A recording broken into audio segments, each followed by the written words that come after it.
it's me you have let go through the just turned 30. It's quite critical for people living with sickle cell to understand that you can live past a certain age. I used to be so angry, but then I learned that I can live, but within my own capacity and strength. And living your life is you defining what your life means to you. I will see the goodness of the Lord in the land of the living, not after I die, not in the afterlife, but on this land of the living. It's one thing to say God is good when everything is working, but what about when your own body doesn't? When the diagnosis doesn't change, the flare-ups keep on coming, and you are praying for healing that hasn't yet arrived. What's up, beautiful people? Welcome back to yet another episode of the Christian Girl Podcast. I am your host, Debbie, and if no one told you this today, you are loved, you are seen, and you are enough, not because of what you've done, but because of who made you. Today, we're talking about something that's at the intersection of faith and reality. We're talking about believing God is good while living with chronic illness. And today, I'm not doing this conversation alone. I'm joined by my beautiful friend, Coco, who's been walking this journey with so much grace. And I'm going to let her introduce herself in her own words. The floor is yours. Thank you for having me. Thank you for coming. My name is Nichole, but people like Debbie call me Coco. I am a passionate food enthusiast and also an advocate for sickle cell. And if you don't know what sickle cell is, it's a chronic illness that you are born with. It's not a condition that you acquire as you live, but it comes from your parents. And the advocacy began this year whereby I felt like there was a lot of misinformation out there regarding sickle cell, and I felt like it was best coming from someone who's living with it to clear the myths and the rumors surrounding sickle cell. True, that makes a lot of sense. But before we dive into the deep stuff, I'm gonna ask you if you can maybe share a bit about yourself, about your story, and what living with sickle cell has looked for you and how it has shaped your walk with God. Because I know sickness has a way of tugging at our faith. So I think it's only right for me to share my age because it's quite critical for people living with sickle cell to understand that you can live past a certain age. So for starters, I'm 30 years old. I just turned 30 this year. Was it July? Yeah. July. I am officially in my grown woman era, and she's in a grown girl bag. Yes, I am. And through the 30 years, I would say it's not been easy. Living with a chronic illness, with like any other chronic illness, it's hard. But sickle cell, for me, which is my experience, has had its ups and downs, and the downs are unfortunately what I remember more. And working with God, I would say it has challenged my relationship with God. It has really challenged my relationship with God because the whys that go unanswered, the what, the how, the when, because all these questions you just have no one to answer you clearly. You just have to hope and trust that everything is for a reason and for a purpose. So as I have turned 30, I'm still working and walking with God through this journey because after all, I believe everything is for a reason. And I used to hate saying this because being a human being, I used to be like, what was the reason? Yeah, what is the reason? What was the reason, But as I grow and quote unquote age, you get to encounter a lot of the things and the grace that God shows you despite living with a chronic illness. And that's pretty much it. That makes a lot of sense. And one thing I think that a lot of people don't realize just how complex living with chronic illness is, because it's not just a physical thing, it's emotional, it's spiritual, and also like the social layers that come with it, because you can't show up as fully as you'd like because you don't know when your flare-ups are gonna come back again. And if you have someone who doesn't understand that, they're gonna be like, oh, umetutupa, you Maringo, you don't want to hang out with us, you think we're better than us. Exactly. And that's very crazy because you, as the person going through it, you wake up every single day having to believe in a God who can heal when living in a body that hasn't yet experienced that healing, especially hearing the everything happens for a reason. Like, what is the reason? I believe in a God who can heal. Why can't he heal me? Or why won't he? Yeah. And I feel like that tension needs to be given a bit more grace, especially from the church community. Yeah. And like, I believe God heals, but when I call you crying because I'm in so much pain, I don't want to hear that. You don't want to hear facts. I don't want to hear facts. You want to hear solutions. Yes. You want solutions. You want understanding. You want the healing to come and immediately, as soon as possible. Yeah, like, when can we get there, honey? I think I would like to ask, how do you hold on to faith when it feels like your body isn't cooperating, or rather, when healing doesn't come in the way that you expected it to come? There's this thing that I usually tell myself at the back of my mind whenever I have a flare up, whenever I am in pain, whenever I am going through the most. I usually tell myself I have already been through what I thought was the worst situation. So what is this current situation? Come on. You know? So that reminder of knowing that I have already encountered what I thought was the worst situation, I hold on to the trust that this situation as well will also be a part of the past, and I will continue to move on and continue to heal. Yeah. Okay. That's really beautiful. That's really beautiful. It reminds me when I have PCOS and endometriosis.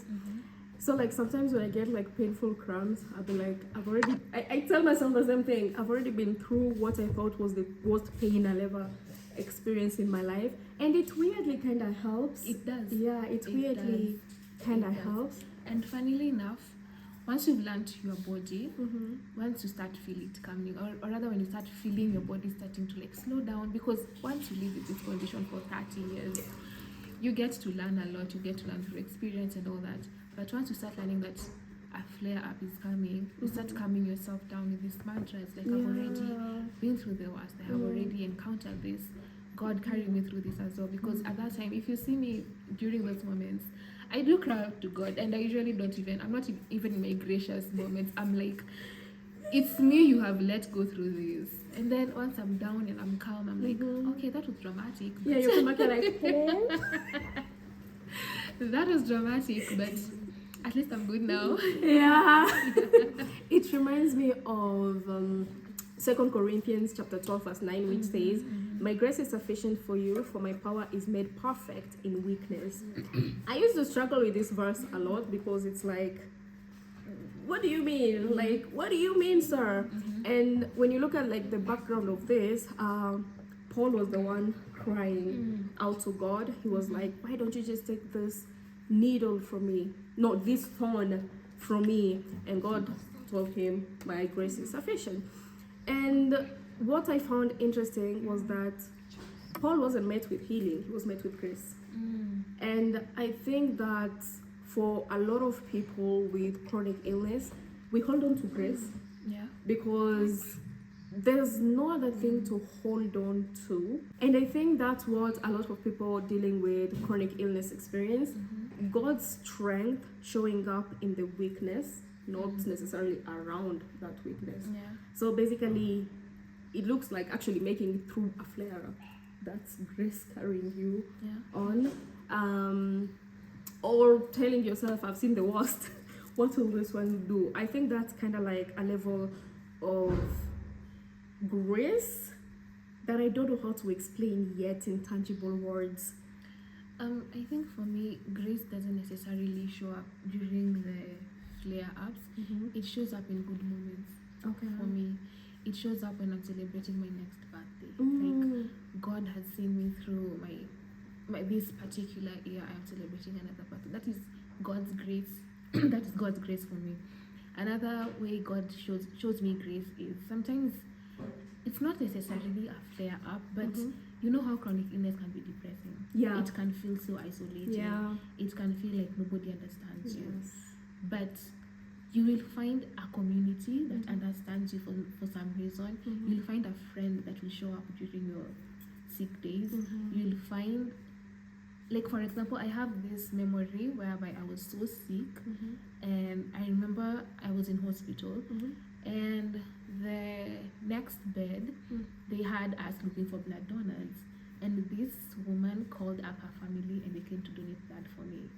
So that is how I feel like, yeah, exactly. That is how I feel like God shows grace for me at certain moments. During my flare-ups, I'm not going to lie. I'm not seeing the grace because where is it in this pain? Because when you're in pain, you're not the most calm person. Yeah, I'm not, true. you know. But when you sit still and start calculating, or rather start counting your blessings, you'll see that God has held your hand through the most difficult moments. And once you combine all that, you're like, he did show up. So let me believe that even as I go on, he'll still show up. Yeah. That's really beautiful. Yeah. And it stung me when you said getting to celebrate like a next birthday. I feel like most of us don't have to live with that at the back of our minds. That's so crazy. And anyway, you are strong. I know we hate that word. Oh my god, the term, especially strong independent yes, woman. I don't like it. Because why do I have to be strong? Why? Why do we have to be strong? We just want exactly. We just the girls want to enjoy life. Yeah. But you have to be strong for some reason, because if you're not strong, what else are you? Honestly, yeah, true. So you have to muster some strength in you to be able to carry you through a certain area in your life.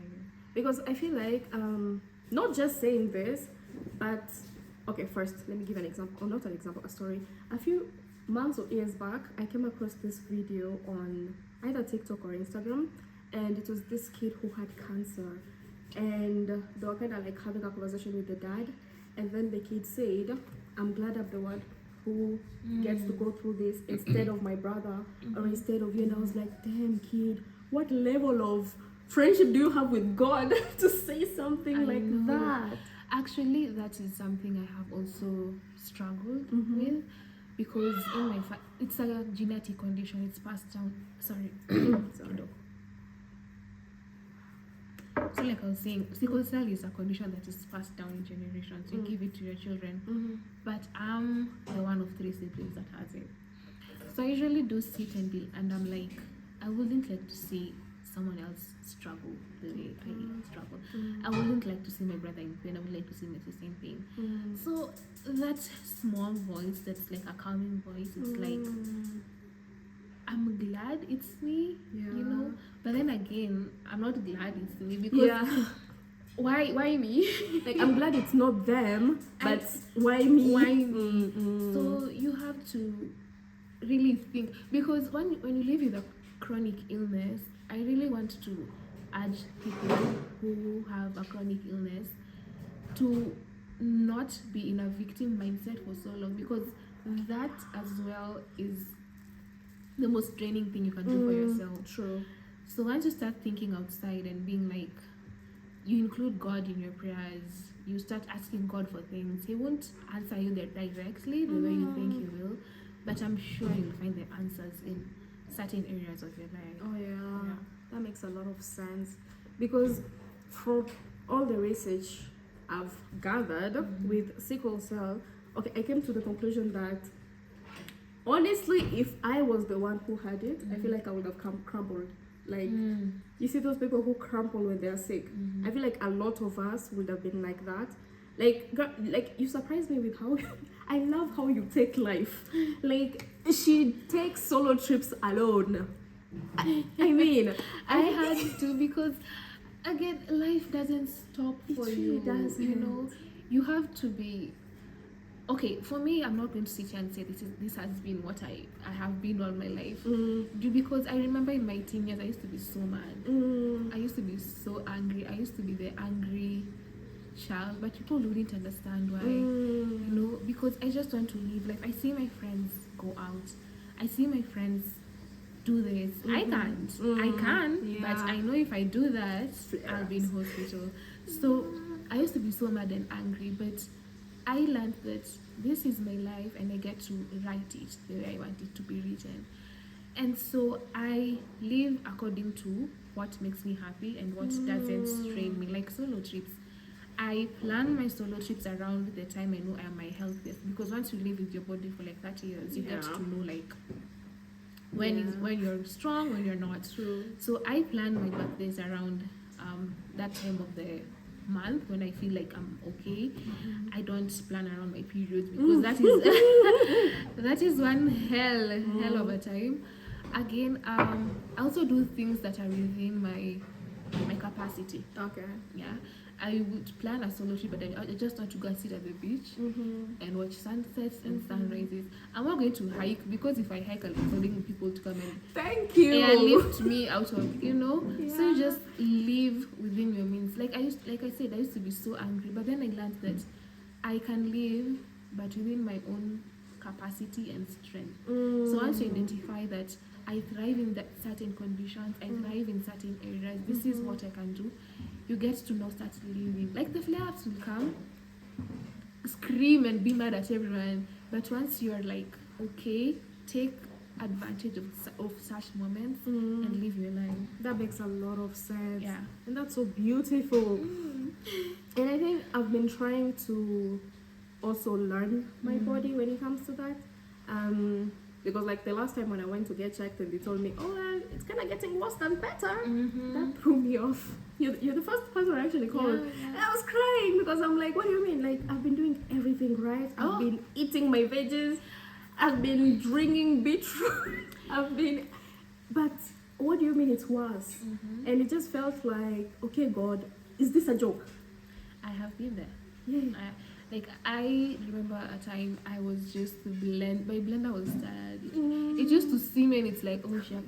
I used to blend green juice every morning, every evening. I would eat healthy. I was like, this time I'm not getting I'm not getting a crisis. But then I did. And then I was like, I have done things right.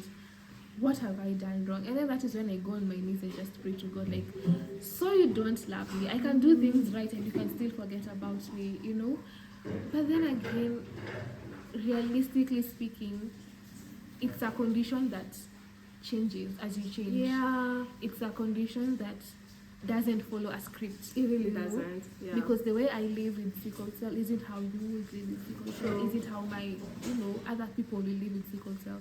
So you just have to have grace, unfortunately or fortunately for yourself, to understand that it can get worse, it can get better. Because I have been in hospital in areas whereby I feel like this is the one, this is the one that's taking me out. Or I've been in hospital and they do like an x-ray or all those kinds of tests, and they'll come back with a report and be like, but then again, I feel like I have developed a kind of numbness towards certain things. Okay. And I'm working on that in therapy. But living with a chronic illness does numb you to certain things. You're used to the bad news, unfortunately, rather than the good news. Because the good news is scary at some point. Because what do you mean? How long will it last? What do you mean I'm healing? So what amount of time, But when the bad news comes, you're like, okay. So I am working on that, but also as well, take it to God.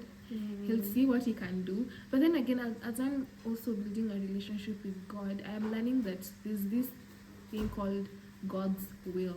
If it's not in his will, I feel like I wrestle with that.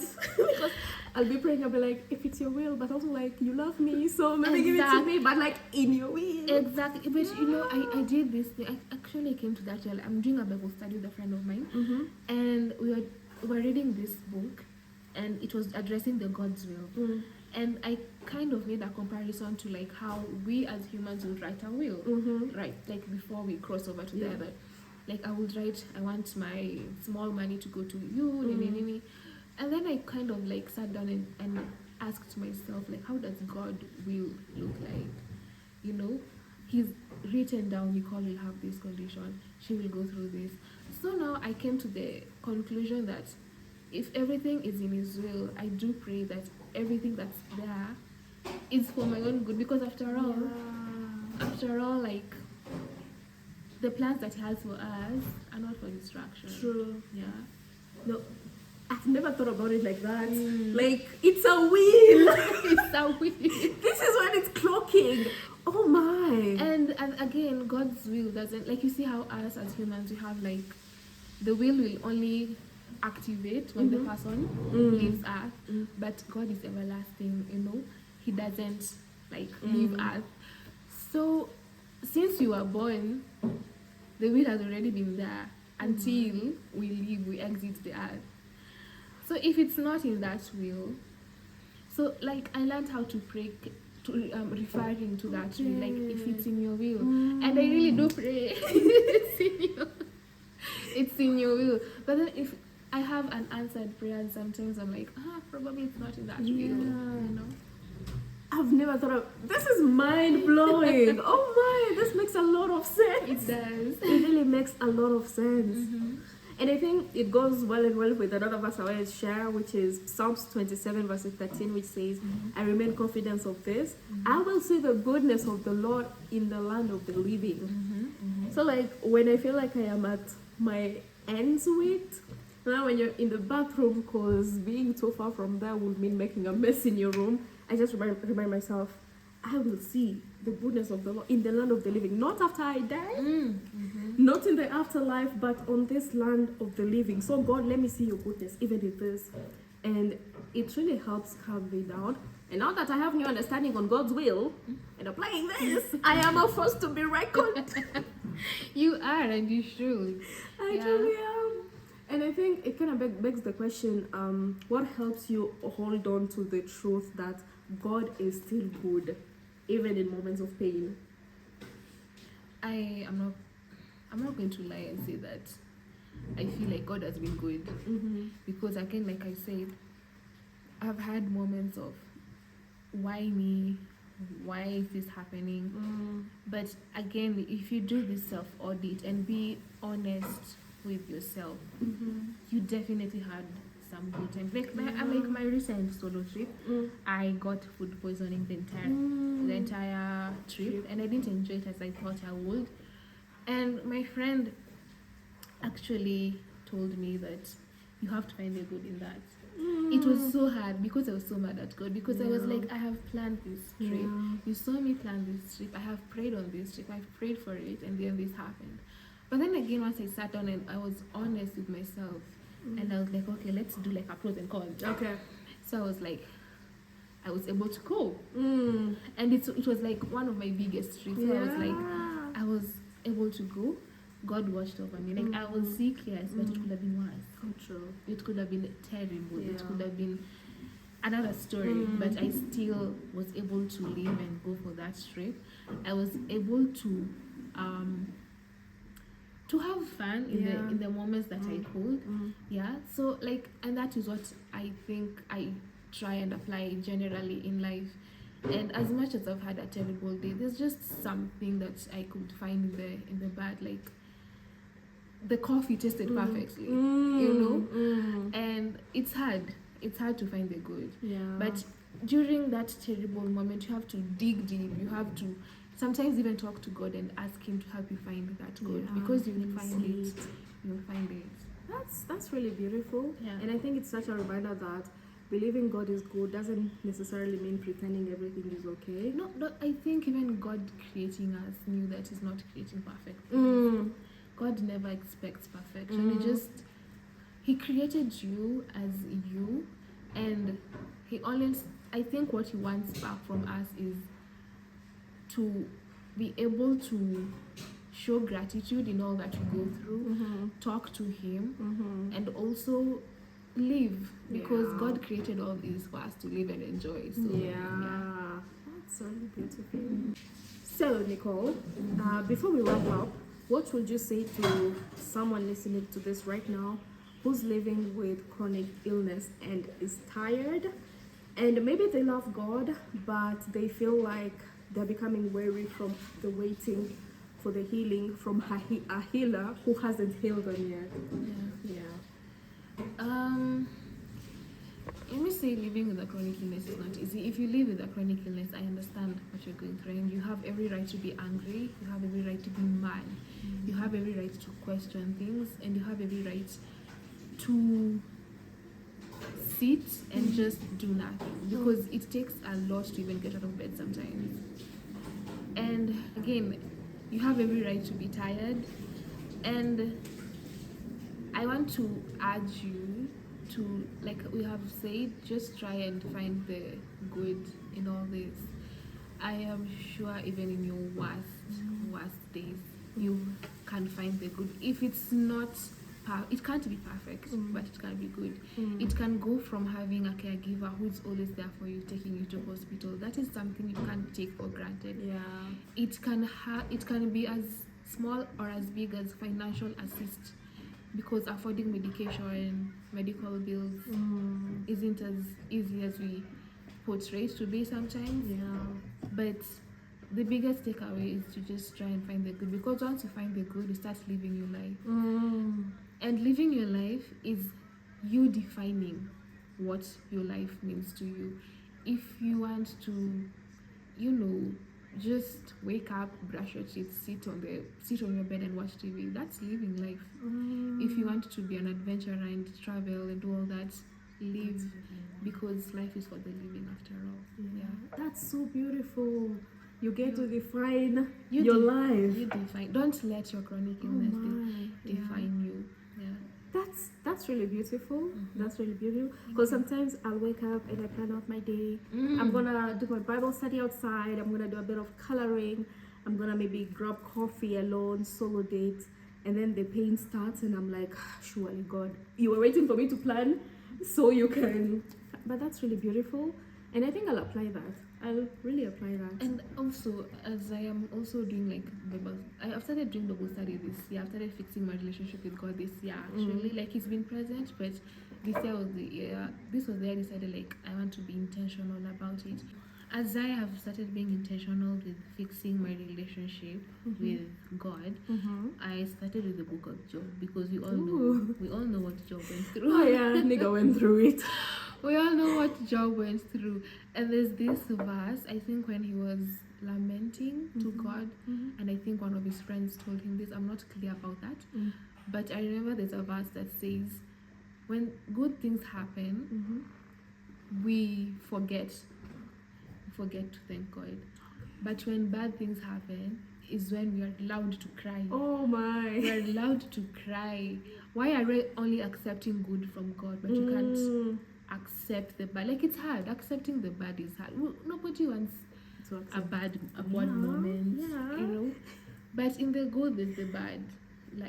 So if life is a constant of good, there'll always be like a small curve of the bad, and through that you just have to hold on to God and hold on to the good moments to remind you that these too shall pass. Oh my, that's really beautiful.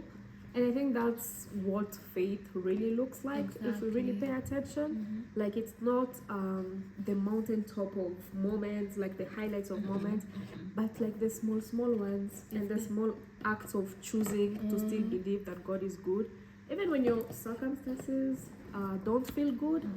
There are a lot of flies in this house. We are cooking so many things. I apologize for that.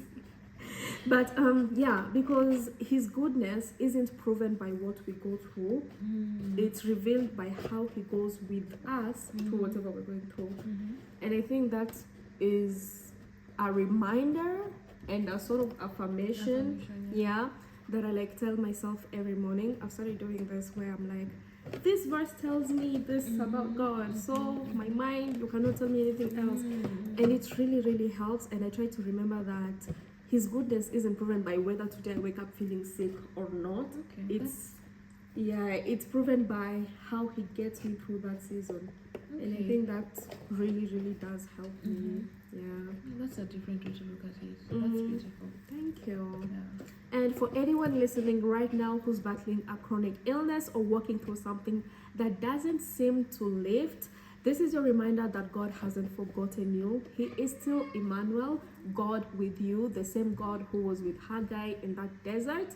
And He's still writing your story. And even here in this part where it's hurting, where it all seems like a blur, I just want you to remember that His grace is still enough. Unfortunately or fortunately, that's all we have to go with. And it's gonna have to be enough. It's Yeah. gonna have to be enough. Yeah. Any last words before we close out? Like you say, just find the good in the bad. Remember to continue piling on. It's going to be hard, trust me. It's not easy finding the good through when you're going through the most. And there's evidence in the Bible that even God's people went through the most. True. And God took care of them during those moments. And also, as you are going through your moments, remember God is also taking care of you during those particular moments. And you'll be okay. And have fun, live your life, and remember that you're more than enough. Yeah, you are. Yeah. And not because of who you are or what you've done, because of who made you. The last episode, actually, I posted it yesterday. We literally spoke about this. We were talking about learning how to love ourselves the way God loves us.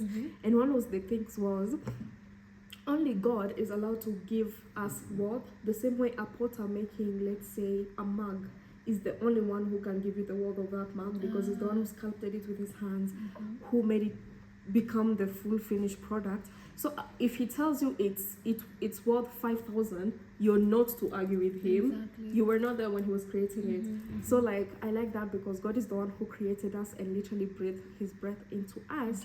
He's the only one who can tell us our worth.